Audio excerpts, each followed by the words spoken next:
Hello বন্ধুরা, welcome to my channel Tisha's ব্লগে আপনাদের সবাইকে স্বাগত জানাই।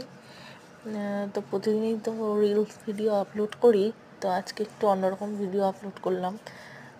আজকে তোমাদেরকে এই রুটি করে দেখাচ্ছি। রুটি তো সবাই করে, তবুও আমরা একটু শেয়ার করলাম।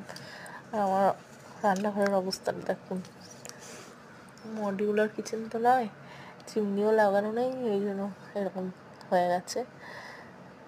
তোমাদের আশীর্বাদে যদি পারি কখনো তো করবো।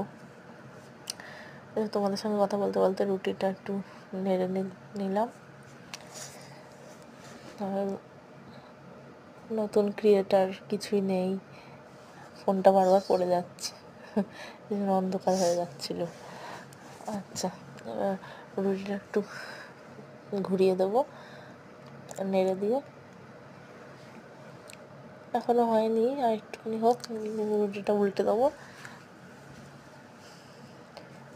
আর তোমাদের সঙ্গে কথা বলতে বলতে আর একটা রুটি বেলে নিচ্ছি আমি। আর রুটিটা উল্টে দিলাম। এবার আর একটু কিছুক্ষণ হবে, ওই পাশটা হবে, তারপরে আবার ঘোরাবো। এই যে দেখতে পাচ্ছ, অন্ধকার হয়ে যাচ্ছে, বারবার ফোনটা পড়ে যাচ্ছে। কিছুই তো নেই, স্ট্যান্ড ফ্যান নেই এখনো। তোমাদের আশীর্বাদে যদি পারি একদিন কিনবো। রুটিটা আরেকবার ঘুরিয়ে দিলাম।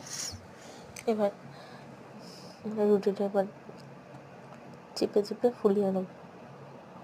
তোমরা কীভাবে করো জানি না, এবার আমি এরকমভাবেই করি। দেখো কি সুন্দর রুটিটা ফুলে যাচ্ছে। এবার এই পাশটা একটু চাপ দিলেই ফুলে যাবে। পুরো রুটিটা এরকম করে চাপ দিতে দিতে ফুলিয়ে ফেলবো। হয়ে গেল আমার ফুলকো ফুলকো রুটি। ফুলকো ফুলকো লুচি হয়, এটা ফুলকো ফুলকো রুটি হয়ে গেছে। রুটিটা এবার নামিয়ে নেবো। দেখো কি সুন্দর ফুলে গেল রুটিটা। এবার তোমাদের সঙ্গে কথা বলতে বলতে আর ফোনটা বারবার পড়ে যাচ্ছিলো বলে ঠিক করতে গিয়ে রুটিটা, পরের রুটিটা আর বেলা হয়নি। এবার একটু বেলে নিতে হবে, নাহলে আমি যখন এমনি করি তখন একটা রুটি হতে হতে আর একটা রুটি বেলা হয়ে যায়। এটা তো আর বেলা হলো না। তোমাদের সঙ্গে কথা বলতে বলতে ফোনটা বারবার পড়ে যাচ্ছিলো, ওটা ঠিক করতে করতে আর একটা রুটি বেলা হয়নি। তো আর একটা রুটি বেলছি, বেলাটা তোমাদের দেখাতে পারছি না। বেলে তারপর আবার দিয়ে দেবো। আজকের ভিডিওটা এই অবধিই ছিল। পরে আবার নতুন আরেকটা ভিডিও